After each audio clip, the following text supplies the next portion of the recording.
takbir. Kendati pun ada takbir, tapi kan kata Rasulullah riwayat Imam At-Tirmidzi, la yarudul qadra illa du'a wa la yazidu fil umri illa al-birr. Tidak ada yang bisa mengubah takdir kecuali dengan berdoa. Wa la yazidu fil umri illa al-birr, dan tidak ada yang bisa menambah umur kecuali kebaikan-kebaikan. Jadi di antara dua kalimat wa la yazidu fil umri illa al-birr itu terdapat penjelasan yang mesti dijelaskan. Masa iya umur bisa ditambah? Kan udah pasti gitu sama Allah. Karena di dalam beberapa pendapat para ulama tentang tafsir ayat yang Allah ma yasha wa yusbitu wa indahumul kitab, saya lupa ayatnya, tapi yang jelas adanya di surah Ar-Ra'd, surah ke-13. Nanti dicari aja. Di dalam surah 13 ini, surah Ar-Ra'd ini Allah katakan yahullahu ma yasha'u wa yusbit wa 'indahu ummul kitab. Dialah yang maha zat yang maha berkuasa menghapus sesuatu yang sudah ditentukan, wa yusbitu, dan menentukan yang belum ditentukan. Jadi bagi Allah gampang saja. Jadi menentukan, yang menentukan sampai jalan mana itu memang Allah Subhanahu wa taala. Nah, kita bisa meminta kepada Allah. Makanya tadi harus disebutkan la yarudul qadra illa du'a'u wa la yazidu fil umri illa al-birr. Tidak ada yang bisa menolak takdir kecuali dengan berdoa. Makanya dalam Islam kita diajarkan apapun yang kita lakukan berkenaan dengan kebaikan selalu berdoa.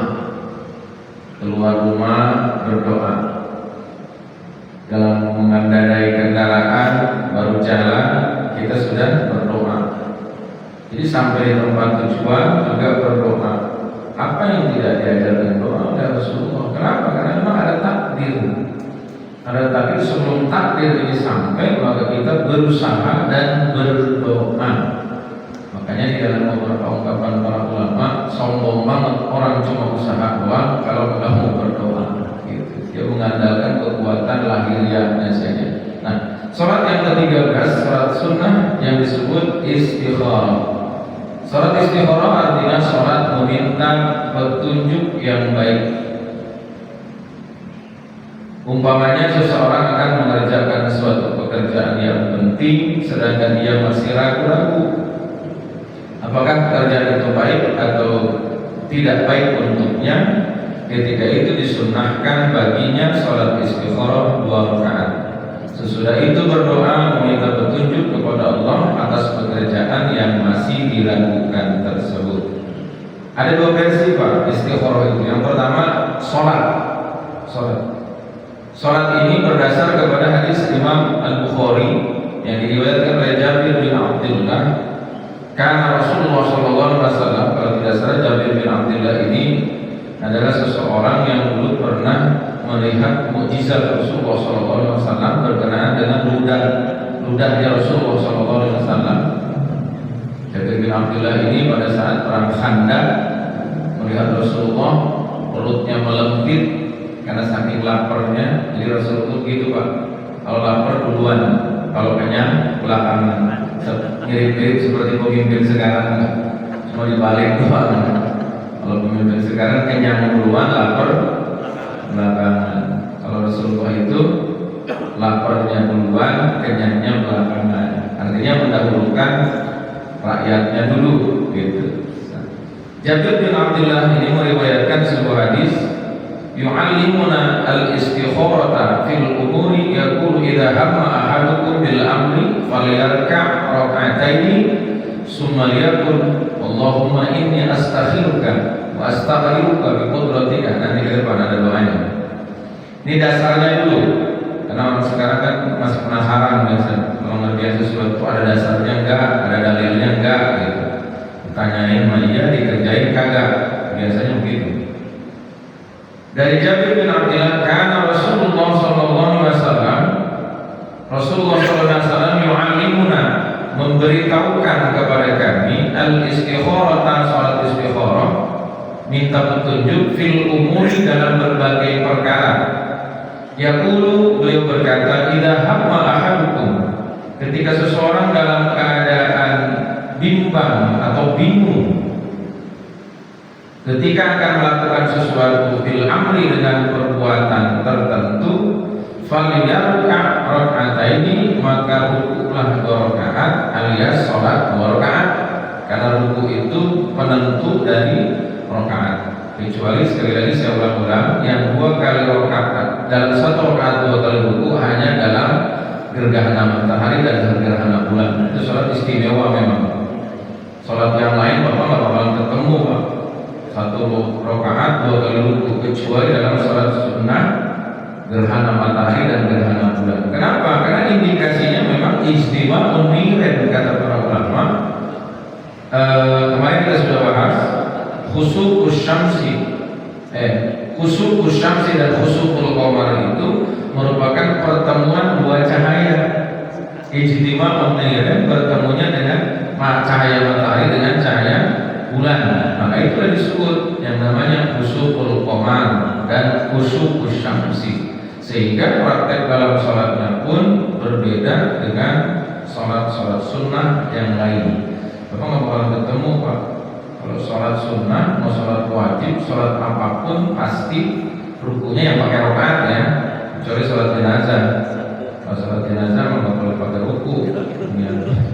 Takutnya nanti orangnya kena sujud, kena ruku. Ya pernah ketemu ada orang ngelakuin jenazah pakai ruku, kira ditanya, ini orang banyak banget dosanya. Alasan aja dia kagak tahu maksudnya. Oke. Ini sholat istikharah ini berdasar kepada hadis Jabir bin Abdullah. Jadi gini, kalau kita kadang suka di masyarakat berkembang, ya udah minta aja, kalau Allah mau paham gitu. Bahkan kalau kagak minta juga sebetulnya Allah paham. Yaitu ada beberapa bahasa Pak, nanti rezeki memang nggak perlu diminta sebetulnya, tapi kan rezekinya yang sudah diajali, yang sudah ditakdirkan. Tapi kan ada rezeki makhluk juga, ada rezeki yang dicari dengan usaha. Artinya ada beberapa yang mungkin kemungkinannya Allah merubah sesuatu karena usaha kita, karena usaha kita. Nah, setelah melakukan sholat 2 rakaat, beberapa ulama menjelaskan rakaat pertama yang paling lumrah dipakai dalam sholat sunnah apapun itu biasanya surah Al-Kafirun dengan surah Al-Ikhlas. Kenapa? Karena memang ini 2 surah ini secara khusus Allah memberitakan tentang pentingnya meyakini bahwa tidak ada zat yang wajib disembah kecuali Allah. Bahkan surah Al-Kafirun ini diturunkan karena Nabi diajak toleransi. Toleransinya gini, kata kelompoknya Abu Jahal yang temannya Abu Jahal kalau sekarang, kata kelompok Abu Jahal, Muhammad beribet ngikutin lo, kalau bahasa Betawinya gitu, ribet banget ngikutin lo, terus sekarang banyak banget yang ngikutin lo gitu. Dan sekarang gini aja dah, kita toleransi aja. Kalau kamu nanti sholat, kita ikut sholat. Nanti kalau kita ibadah, kamu ikut. Maka turunlah 1 surah namanya surah Al-Kafirun. Qul ya ayyuhal kafirun la a'budu ma ta'budun. Bahkan di dalam ilmu qiraah, la a'budu itu kan mad jaiz munfasil ya. Itu panjangnya kalau qiraat Imam Asim, kemudian riwayatnya Imam Hafiz, kemudian qoriknya adalah Imam Asy-Syatibi atau Asy-Syatibiyah, maka itu minimal bisa 3 sih sebetulnya, cuma lebih ditekankan kepada 6 harakat. La a'budu ma ta'budun. Itu luar biasa Pak. Secara indikator sebetulnya Allah memberikan petunjuk kepada kita. Lu kudu panjang mikir gitu kalau milih sesembahan selain Allah. Gitu. Nah kita sekarang ini sudah dikasih petunjuk sama Rasulullah bahwa yang harus disembah kecuali Allah. Karena logikanya di surah Al-Kafirun itu mereka sedang menawarkan, kata Abu Jahal, udah lo nanti kalau hari Minggu lu ikut 2 gitu bahasanya. Nanti kalau Jumat gak apa-apa dah, kita ikut sama kalian. Maka Allah menjawabnya la a'budu ma ta'budun. kami tidak akan pernah. A'budu itu kalimatnya fi'il mudhari'. Yang kalau dalam ilmu bahasa itu ada istimrariyah. La a'budu ma ta'budun. Sama sekali kami tidak akan pernah menyembah apa yang kalian sembah. Wala antum 'abiduna, ada yang lebih unik lagi. Wala antum 'abiduna, kalau itu menunjukkan kepada Rasulullah dan kepada umat Islam, sama sekali tidak akan pernah mengikuti ibadah mereka. Dan mereka juga tidak mungkin mengerjakan apa yang, karena isim fa'il Pak. Ini bukan berarti sok-sokan membahas Al-Quran dengan ilmu bahasa, bukan. Penjelasan Al-Quran itu kalau ditelusuri dengan ilmu apapun ketemu positifnya. Karena Al-Quran sempurna Pak. Tidak ada yang salah dengan Al-Quran. Tidak ada. Jadi betul-betul Al-Quran mengatakan kalau kamu mau nyembah Allah saja. Gak bisa toleransi, gak bisa. Kalau yang lain kita dianjurkan untuk toleransi, akan tetapi kalau akidah tidak ada toleransi tentang akidah, tidak ada. Sekalipun itu orang tua kita, misalkan alhamdulillah murtad, musyrik, menyembah keluar dari Islam, maka dalam Islam kita tidak lagi merestui perbuatannya. Kalau masalah hubungan keluarga, memang tetap harus berbuat baik kepada orang tua di dunia ini. Kendati pun kalau urusan-urusan agama tidak mungkin, seperti yang dicontohkan oleh Nabiullah Ibrahim alaihissalatu wassalam yang selalu bertentangan dengan ayahnya bernama Tarikh, atau yang dikenal dalam Al-Quran azan.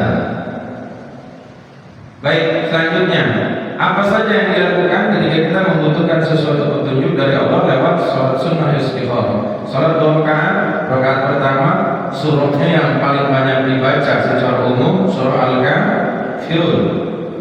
Kemudian di rakaat kedua setelah Fatihah baca surah Al-Ikhlas. Kalau bahasa kita kuliah kulhu gitu ya. Kuliah sama kulhu, jangan kulhu sama kuliah dulu baru kulhu gitu ya. Yang dibolak-balik, kalaupun sebenarnya secara bacaan sah-sah saja, cuma khilaful aula.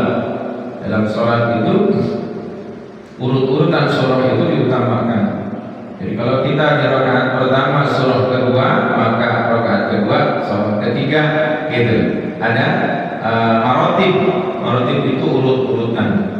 Kalaupun Anda baca di rakaat pertama surah ketiga, kemudian di rakaat kedua surah pertama atau surah kedua, itu gak ada masalah, cuma khilaful aula, menyalahi keutamaan gitu. Jadi semuanya punya marotib. Setelah itu baru berdoa. Rasul ini yang ngajarin doanya Pak. Yang ngajarin doanya, Allahumma inni astaghfiruka bi'ilmika wa astaqdiruka biqudratika wa as'aluka min fadlika ta'lim fa innaka taqdiru wa la aqdiru. Ini sebenarnya kalimat-kalimat ini kita mengakui bahwa kita ini gak bisa ngapa-ngapain gitu. Jadi bukan berarti gak percaya sama Allah, bukan udah diatur hidup lu, mau ngapain lagi sih gitu. Sebenarnya bukan itu yang jadi persoalan. Kita minta kepada Allah.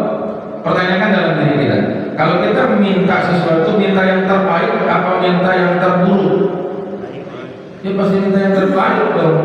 Ada caranya, ada tata cara. Sekali lagi, kalau kita ngomong masalah takdir, rezeki yang sudah ditakdirkan itu gak mungkin lewat, gak mungkin salah orang, gak mungkin. Tapi dalam hidup kita ada yang namanya rezeki maklum, rezeki yang kita cari, dan itu kemungkinannya walaupun jumlahnya kita tidak dapati, keberkahannya yang kita dapatkan. Dari rezeki itu Pak, kalau yang sudah dimaklum, yang sudah ditakdirkan, kita kadang bingung melihatnya. Orang yang kagak pernah ibadah, kalau ditakdirkan jadi orang kaya mah syukur makmur aja. Ya Pak, sholat kagak, puasa kagak, mobilnya lebih gedean dia, gitu. Jadi sesuatu yang berhubungan rezeki kalau yang sudah ditakdirkan, ya sudah jangan dipertanyakan. Tapi yang kita berdoa kepada Allah, karena dalam kehidupan kita ada kebutuhan tertentu dalam kehidupan kita, sehingga kita berdoa meminta kepada Allah, dan itu pun kita diperintah sama Allah, ud'uni astajib dalam kitab kitab Zubar Ibnu Ruskan kalau tidak salah. Allah yaghdhabu in taraka su'ala wa nasu hina yus'alu yaghdhabu. Allah itu kalau kita nggak berdoa gedek sama kita, Pak. Kesel banget tuh. Kalau kita nggak pernah minta sama Allah, justru Allah tidak suka. Beda dengan manusia. Manusia kalau keseringan diminta, kesel kan? Saya punya tetangga cerita tetangga perempuan. Dia ada tetangganya temannya sebetulnya, ya biasa kan begitu Pak. Teman kalau lagi senang banyak banget yang nyamperin. Giliran susah aja, semut aja boro-boro nempel. Ini memang begitu tuh manusia. Tiap hari keluar pagi minta cabai, nanti besok lagi minta bawang. Apa yang diminta? Orang minta garam. Nah yang terakhir yang udah sering banget minta tomat. Bu, ada tomat kagak? Ada belakang segini-segini. Udah kesel itu, ngepelit tinju maksudnya.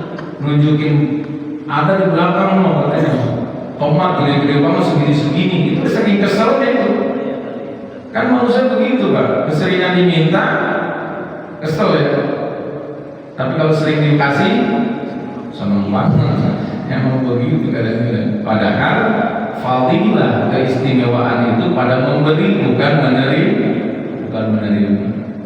Ya sadari aja kan, walaupun kita tidak setiap hari memberi, setidaknya adalah yang kita lakukan. Pekan yang lalu pernah saya sampaikan, mulai dari sekarang niatkan setiap hari bersedekah. Niatkan setiap hari bersedekah, walaupun cuma sepotong roti, walaupun 1000 perak, lakukan sedekah setiap hari. Oke, ini doa diajarkan oleh Rasulullah SAW yang kurang lebih artinya begini: Allahumma inni astaghfiruka, ya Allah, sesungguhnya aku meminta petunjuk yang baik. Istikharah itu minta petunjuk yang baik.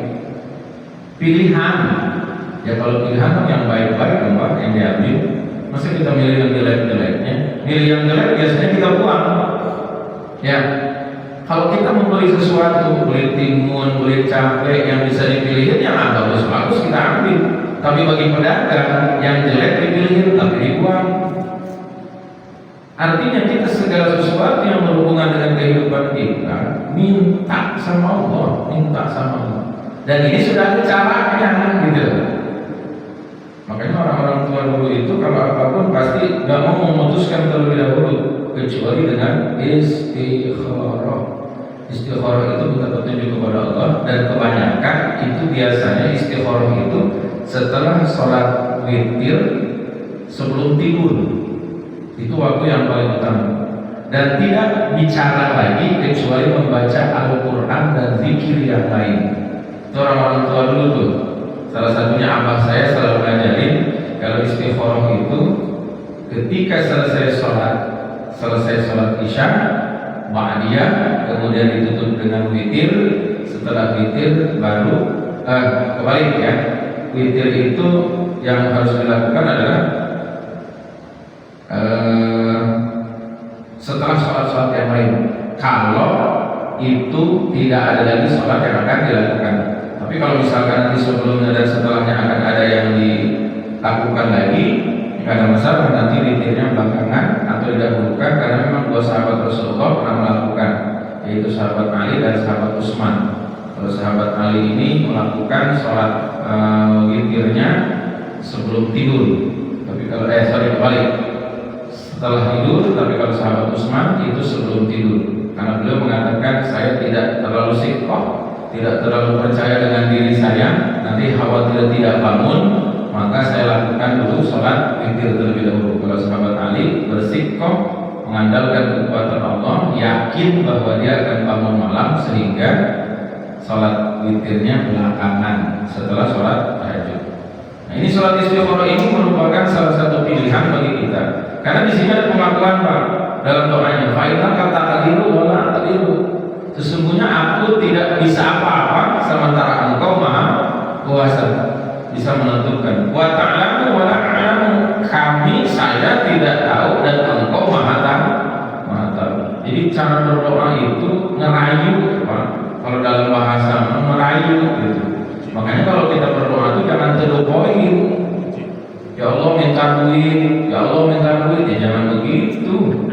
Pertama puji dulu Allah. Makanya kan dalam kaifiat berdoa, apalagi kalau kita ketemu dalam kitab Syaful Ummatil Muhammadiyah atau juga dalam kitab Muqasyafatul Qulub kata Imam Al-Ghazali, hadis Rasulullah pernah mengatakan, riwayat Imam At-Tirmidzi kalau tidak salah, Rasul pernah bilang, la yaruddu du'a bainas shalawatain, tidak akan pernah ditolak doa kalau dilakukan di antara dua sholawat. Jadi depan sholawat, belakang sholawat. Lihat ya orang-orang tua dulu Pak, nggak pernah ngomongin dalil, enggak, tapi dikerjain aja. Kalau mau Allah Sallallahu Alaihi Muhammad itu kan sholawat, nggak langsung berdoa, enggak gitu. Setelah baca sholawat, alhamdulillahirobbilalamin, hamdan syakirin, hamdan na'imin, hamdan yuwafi ni'amahu wa yukafi mazidah. Terus setelah itu baca sholawat, memuji Allah, minta ampun, kemudian minta yang kita mau, terakhir ditutup dengan wassallallahu ala sayyidina Muhammadin nabiyil ummi atau Muhammadin nabiyil ummi wa ala alihi wa ala alihi washabihi wasallam. Jadi sesuatu kalau depan wassallallahu belakangnya wassalam, kalau sholli baru salim, yaitu tarkibul kalimah lah sebetulnya. Walaupun sebenarnya kalau dibaca wassallallahu ala sayyidina Muhammadin washabihi wasallam juga nggak ada masalah, cuman korelasinya kurang tepat gitu. Jadi dalam ilmu bahasa itu harus tartib namanya. Jadi tartib itu kalau depannya fi'il madhi, belakangnya fi'il madhi. Kalau depannya fi'il amar, belakangnya fi'il amar. Bapak nggak usah mikir, dengerin aja, pikirin pusing kan tinggal ngikutin doang Pak kalimat kayak wassallallahu ala sayyidina Muhammadin nabiyil ummi wa ala alihi washabihi wasallam. Kalau depannya Allahumma sholli wa sallim wa barik ala sayyidina Muhammad wa alihi washabihi wasallim, itu doang bedanya. Dalam ilmu bahasa itu mah nggak usah dipikirin. Ya kalau dengerin, kalau ada bahasa yang kurang jelas ya ditanya aja gitu ya. Kenapa nggak boleh wasallim? Bukan nggak boleh, kurang tepat gitu aja. Nah kemudian di dalam sholat ini Rasulullah SAW mengajarkan kepada kita untuk mencari mana yang lebih baik menurutmu. Anna hadzal khairu khairun li fi dini wa ma'ashi wa aqibati amri faqdurhu li wa yassirhu li. Kita minta dirubah takdir ini Pak. Dalam doa istikharah itu faqdurhu, maka takdirkan hal tersebut yang baik untukku, untukku, dan untuk mendapati sesuatu yang berhubungan dengan urusan dunia. Jadi sesuatu yang berhubungan dengan dunia juga kita boleh minta, yaitu tadi hubungannya antara doa dengan takdir, bukan berlawanan. Kita terserah Allah. Kalau Allah kan maha kuasa, ya kayak sekarang para penguasa aja mengakunya berkuasa, gitu. Yang ada kereta cepat kan bayar sendiri, gitu. Ya, nggak taunya pakai duit masyarakat juga, gitu bayarnya. Terserah kalau penguasa memang begitu. Tapi kalau Allah bukan penguasa lagi, maha penguasa di atas segala-galanya. Karena Allah tidak bisa diintervensi, Pak, nggak bisa. Allah itu yang Allahu ma yasha wa yusbitu wa indahu umul kitab yaghfiru liman yasha wa yu'adzibu man yasha. Makanya kita akan temukan beberapa hadis Rasulullah SAW tentang taubat. Taubat itu terserah Allah mau diterima atau tidak, sebesar apapun dosa. Kalau Allah mengampuni, kan lebih banyak besar ampunan Allah daripada dosa kita. Tapi jangan sengaja nantamin Allah, Pak, dan ntar juga Allah mengampuni kok. Sengaja melakukan itu namanya menyengaja dengan dosa, termasuk juga dosa besar. Kalau kita melakukan dosa karena kelalaian, itu mudah sekali, Pak. Kalau melakukan dosa dalam kitab Masail Ibad itu disebutkan bahwa tentang dosa yang dilakukan karena kesombongan sulit diampuni sama Allah. Tapi karena dosa karena hawa nafsu, maka mudah diampuni. Kan dalam diri manusia terdapat nafsu. Kenapa Nabi Adam diampuni sama Allah? Iblis kagak diampuni sama Allah karena iblis dosanya karena sombong. Kalau Nabi Adam karena hawa nafsu. gitu. Inna dzunuba allati tasiru indal kibri berkibar ya, ketika dosa dilakukan karena kesombongan, la yurja ghufranuhu, maka sulit akan diampuni oleh Allah Subhanahu wa taala. Maka jangan sombong kita. Ya, kalau pengen jangan dengan sombongnya melakukan keburukan, ya sulit nanti diampuni sama Allah. Ya. Baik, summa barikin fihi, bukan cuma yang minta yang terbaik, tapi dengan istikharah itu minta diberikan keberkahan.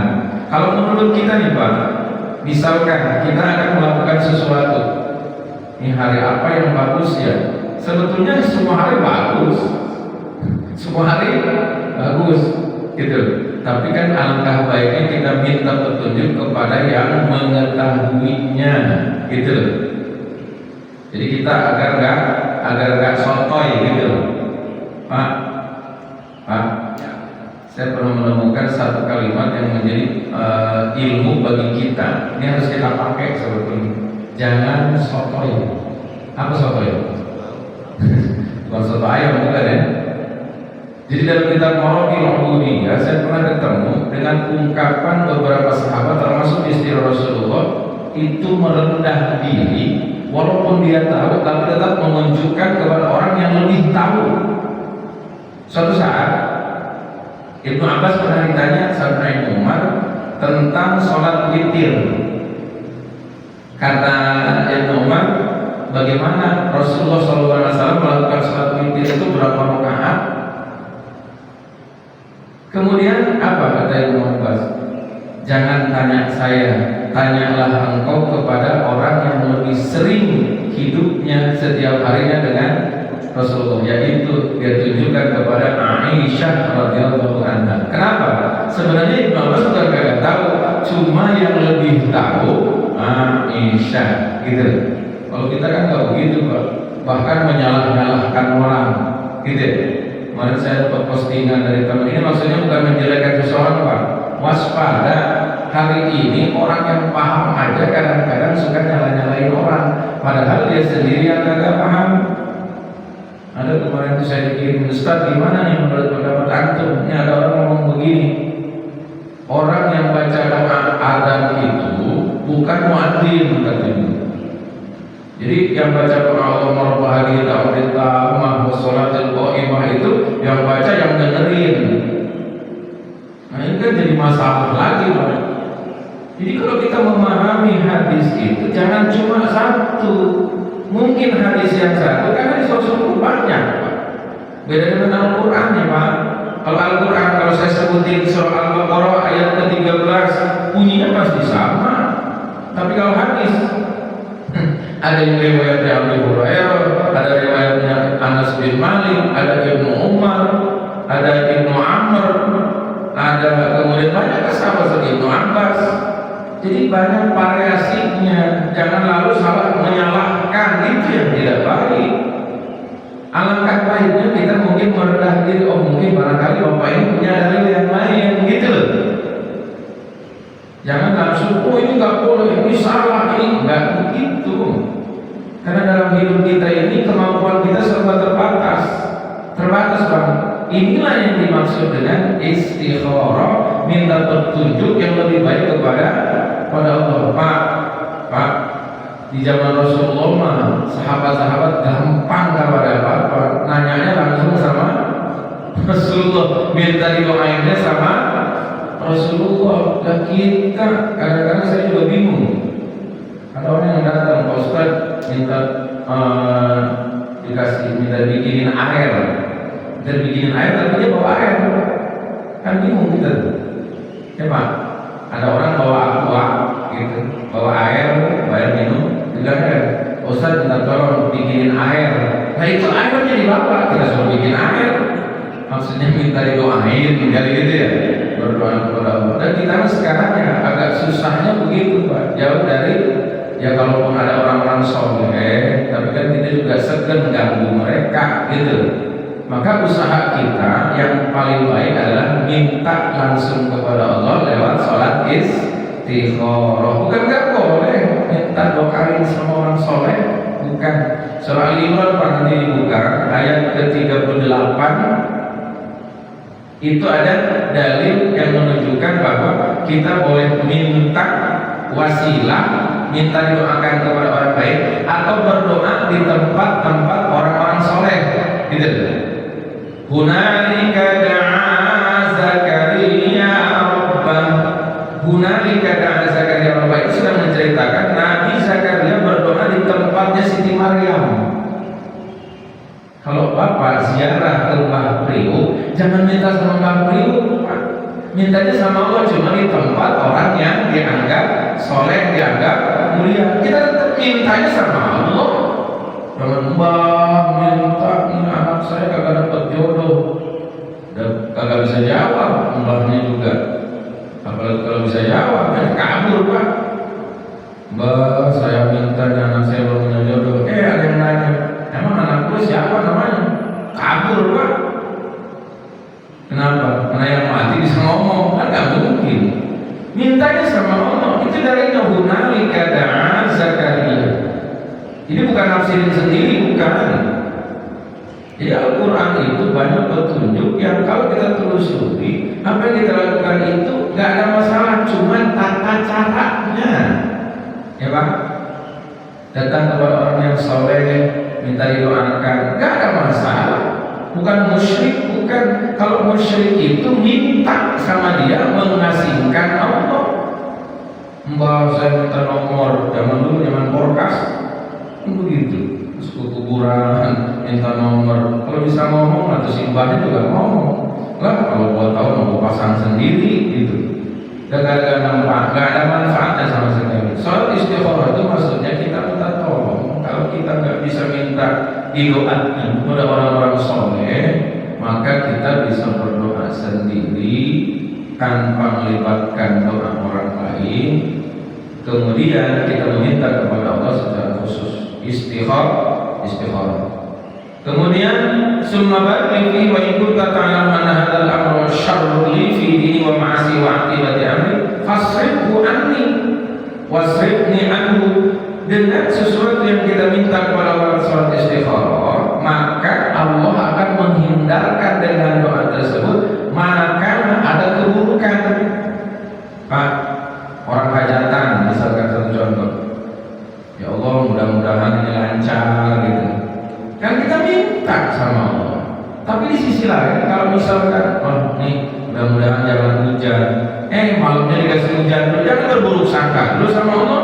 Bisa jadi diademin dulu kali biar besok kagak diminta saja sama Allah yang terbaik gitu menurut Allah. Dan kita pasti mendapati yang tidak lepas adalah wabarikli, keberkahan yang ada.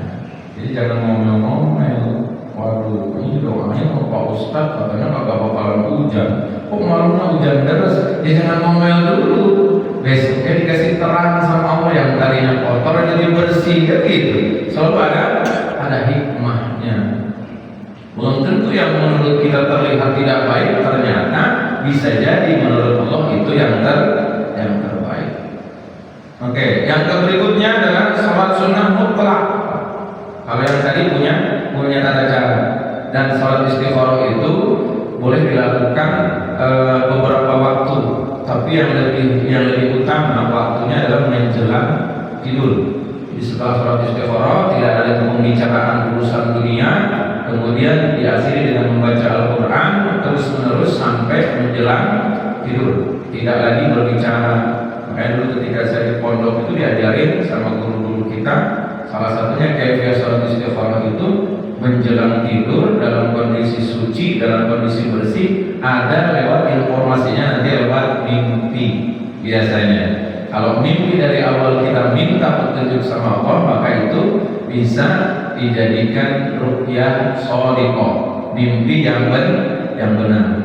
Beda dengan ini, lagi melamun, pengen punya duit, malamnya mimpi mancing, dapat ikan, cerita nantinya, gue tadi malam mimpi mancing. Biasanya orang-orang mimpi mancing suka dapat duit, kerja kagak, ngapa-ngapain kagak, gimana ceritanya? Kira-kira dapat gak duitnya? Ya kalau rezeki nombok agak tahu juga, nggak perlu ada usahanya gitu. Ya, jadi ada asbabnya, ada sebabnya. Nah berikutnya yang ke-14 adalah sholat sunnah mutlak. Yang terakhir Pak, yang terakhir dalam sholat sunnah nawafil. Yang keempat adalah sholat sunnah mutlak. Mutlak itu tidak memiliki waktu, cuma nanti ada beberapa waktu yang tidak diperbolehkan. Jadi kalau yang tadi sholat tahajud ada waktunya, ya sholat witir ada waktunya, obliyah apalagi gitu. Sholat-sholat itu yang disebut bukan sholat sunnah mutlak. Nah sholat sunnah mutlak ini nggak punya waktu, kapan saja, kecuali nanti ada beberapa waktu yang tidak diperbolehkan. Di antaranya ada 5 waktu. Sholat sunnah mutlak artinya sholat sunnah yang tidak ditentukan waktunya dan tidak ada sebabnya.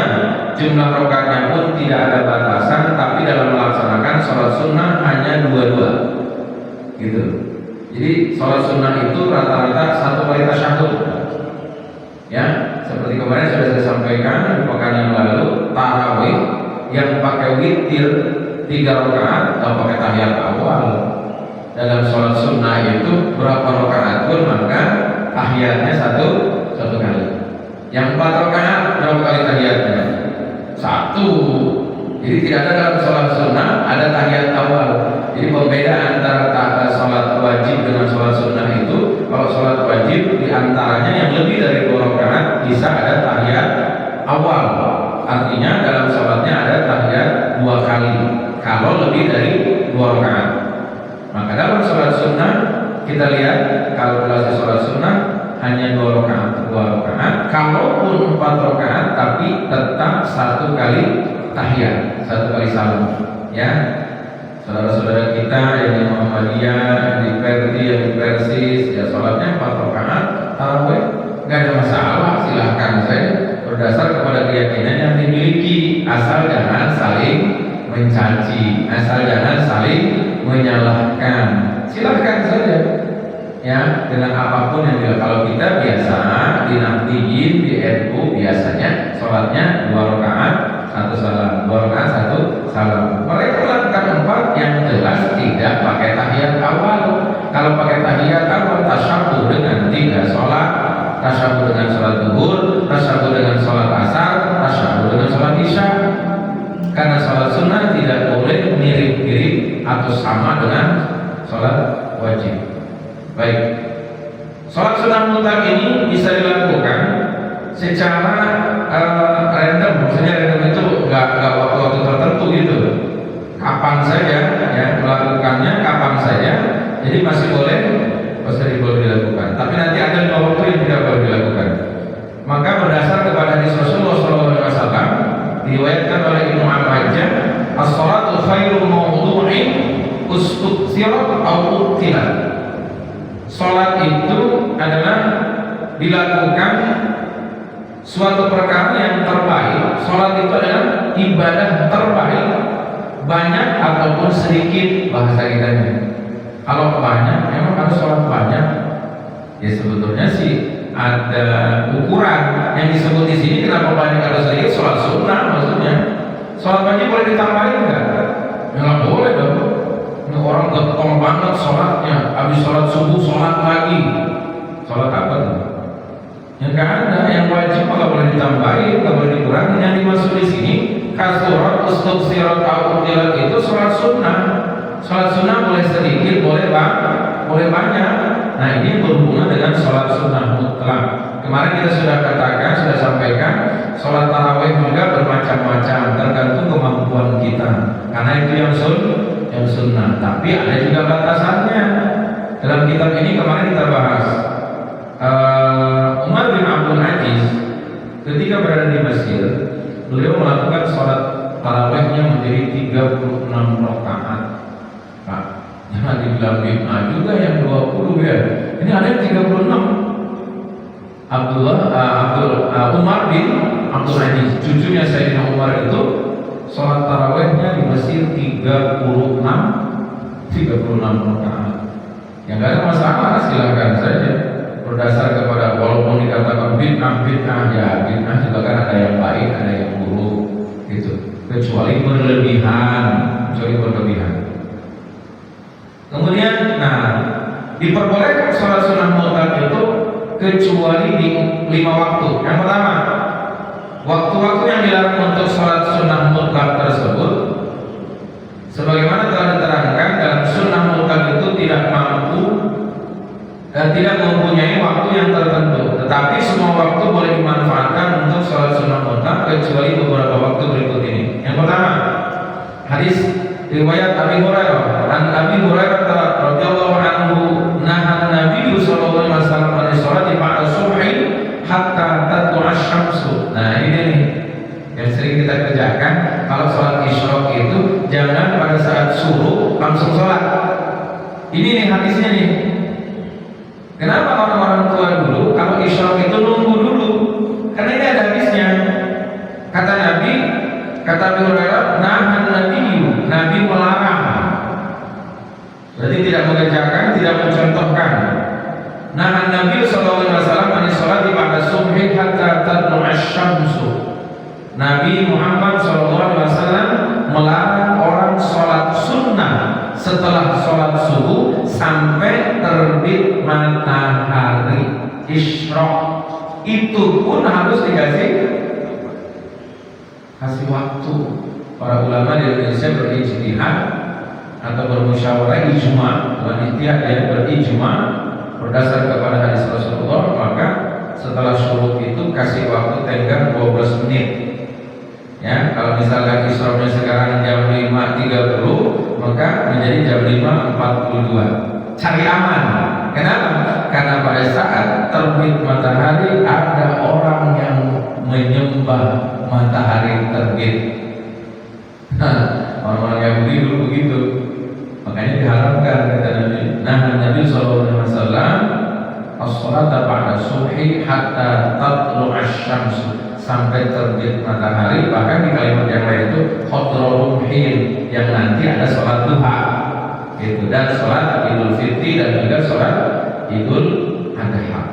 Dan itu waktunya sampai menjelang zuhur.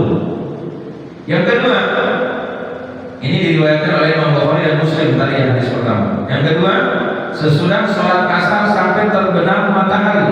Yang sunnah maksudnya tidak boleh melakukan sholat sunnah mutlak yang kayak tadi, kecuali misalkan habis asar terjadi gerhana matahari. Itu ada sebabnya. Karena gerhana matahari sama gerhana bulan kan kita nggak bisa nentuin waktunya. Mau terjadi habis subuh atau mau terjadi setelah asar gitu. Nah, ini dimaksudkan adalah yang mutlak, yang tidak punya sebab. Jadi disebut sholat sunnah mutlak itu sholat sunnah aja, niatnya saja usul sunatan aja. Kalau kita kan kalau tarawih kan biasa sholat sunatan tarawih gitu ya, ini atau sholat sunatan duha kan disebutin. Tapi kalau sholat sunnah mutlak cuma usolli sunnatan ini, dan tidak ada batasan jumlah rakaatnya. Yang kedua, sesudah sholat asar diriwayatkan oleh Imam Bukhari, ini rata-rata dari Abi Hurairah. Yang kedua, an Abi Hurairah radhiyallahu anhu, nah Rasulullah sallallahu alaihi wasallam an sholati ba'da al-asri, rawahu al-Bukhari. Setelah sholat asar, makanya kalau kita setelah sholat asar nggak ada badiah kan, Pak? Ada badiah nggak setelah asar? Nggak ada. Padahal itu ada sholat asarnya gitu ya. Tapi karena setelah ba'diyah asar tidak ada, karena ini larangan disampaikan oleh Abi Hurairah radhiyallahu anhu dari Rasulullah SAW bahwa Rasulullah melarang sholat setelah sholat asar kalau sholat sunnah yang tidak memiliki sebab.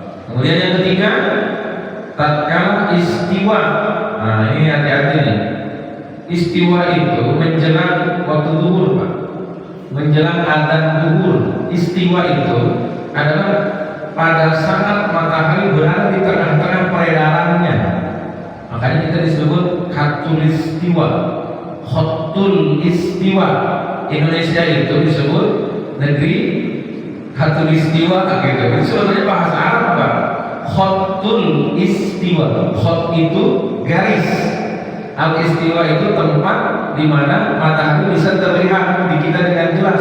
Kan banyak, Pak, di daerah-daerah yang lain matahari kagak kelihatan jelasnya pada saat zuhur. Makanya perbedaan waktu itu berjalan. Sekarang nih, sekarang kita zuhurnya jam 11.40. Kenapa gitu. Di tempat lain bisa jadi jam 12 lewat karena istiwanya di sana waktunya sudah lebih daripada kita. Makanya ada perbedaan waktu gitu. Nah, khatul istiwa ini pada saat menjelang salat zuhur illa fi yaumil jumu'ah, kecuali di hari Jumat. Bapak masuk ke masjid belum adzan yang pertama waktu masuk salat zuhur, maka masih boleh kalau di salat Jumat boleh masuk ke masjid sebelum adzan zuhur, salat sunnah dan segala macamnya masih diperbolehkan. Karena ada pengecualian. Ini berdasar kepada hadis Rasulullah SAW dari Abi Hurairah. Nah, Rasulullah SAW pada salat ini nisfan nahari hatta tazul asy-syamsu illa yaumal jumu'ah. Dijelaskan banget. Tidak boleh. Dari Abi Hurairah Rasulullah mengatakan Rasul melarang salat pada waktu tengah hari tepat, yaitu tengah hari tepat itu hatta tazula, nanti tergelincir sedikit lebih dari istiwanya maka masuk salat zuhur. Maka di samping tergelincir tersebut matahari tidak boleh melakukan salat sunnah kecuali hari Jumat. Jadi kalau hari Jumat gak ada larangan tuh, Bapak mau masuk ke masjid sebelum adzan zuhur pada saat istiwa gak ada masalah, lakukan salat sunnah karena tidak ada larangan. Yang keempat, pada saat terbit matahari sampai matahari sedikit terbenam. Nah, ini yang tadi disampaikan. Jangan begitu isyraq, begitu syuruk langsung sholat. Kasih waktu dulu jeda. Karena itu termasuk waktu belum meningginya matahari itu banyak orang-orang Yahudi melakukan sholat pada saat terbitnya matahari. Yang kelima, tatkala matahari hampir terbenam sampai terbenamnya, yaitu menjelang sholat maghrib. Itu juga tidak boleh kalau tidak ada sebabnya. Baik, Bapak Ibu ini mulai Allah Subhanahu Wa Taala, mungkin ini saja dulu. Mudah-mudahan manfaat untuk kita semua. Insya Allah pekan depan tentang sholat istimewa nih, namanya sholatul khauf. Ini kondisi tertentu Pak, dan ini juga perlu kita pelajari. Mudah-mudahan sih kita nggak nyampe ngerjain itu gitu, karena ada beberapa faktornya, ada beberapa cara Pak. Ada yang mengatakan 13-14 cara, tapi yang akan dibahas di sini cuma 3, dan itu sudah mewakili, bukan berarti menolak yang lain. Tapi kalau kita pelajari semua nanti takut bingung sendiri, karena di dalam fikih itu boleh memilih gitu. Silakan saja sesuai dengan hadis Rasulullah, ashabikan nujum ihtadaitum. Ini tentang ikhtilaf, perbedaan pendapat. Jika semua bisa dipertanggungjawabkan, maka boleh ambil salah satunya. Cara sholat khauf, sholat yang dalam kondisi takut itu ada 14 kurang lebih, tapi yang dibahas di sini hanya 3. Tapi itu sudah wakili dan bukan berarti menolak yang lain, bukan ya. Kita mungkin boleh mengambil salah satu, tapi bukan berarti menolak yang lain. Baik, ini aja dulu. Kalau ada yang bertanya silakan. Gak ada. Alhamdulillah berarti sudah paham semua ya. Amin ya rabbal alamin. Ya, kita berdoa kepada Allah, mudah-mudahan kita diberikan panjang umur dalam keberkahan, diberikan kesehatan juga dengan beribadah kepada Allah, diberikan rezeki yang banyak dan diberkahi oleh Allah Subhanahu wa taala. Allahumma shalli wa sallim wa barik ala sayyidina Muhammadin fil awwalin wa shalli wa sallim ala sayyidina Muhammadin fil akhirin, shalli wa sallim ala sayyidina Muhammadin fil mala'il a'la ila yaumiddin. Alhamdulillahirabbil alamin, mutasyakirin hamdan na'imin hamdan yuwafi ni'amahu wa yukafi mazidah. Ya Rabbana lakal hamdu kama yanbaghi li jalali wajhikal karim wa 'azimi sultanik. Allahumma iftah abwaaba qulubina wa yassir lana 'ilman nafi'an wa 'amalan mutaqabbalan wa fahman sadiqan wa rizqan halalan tayyiban wasi'an wa dhanban maghfura bi rahmatika ya arhamar rahimin. Allahumma inna nas'aluka min khayri ma sa'alaka min nabiyyika Muhammadin sallallahu alaihi wasallam wa na'udzu bika min syarri ma sta'adha min nabiyyika Muhammadin sallallahu alaihi wasallam wa antal musta'an 'alaikal balagh wa la hawla wa la quwwata illa billahil 'aliyyil 'azim. Wa sallallahu ala sayyidina Muhammadin nabiyil ummi wa ala alihi wa sahbihi wa sallam. Walhamdulillahi rabbil alamin. Akhirul kalam billahi ya wa minkum. Wassalamualaikum warahmatullahi wabarakatuh. Sallallahu ala Muhammad sallallahu الله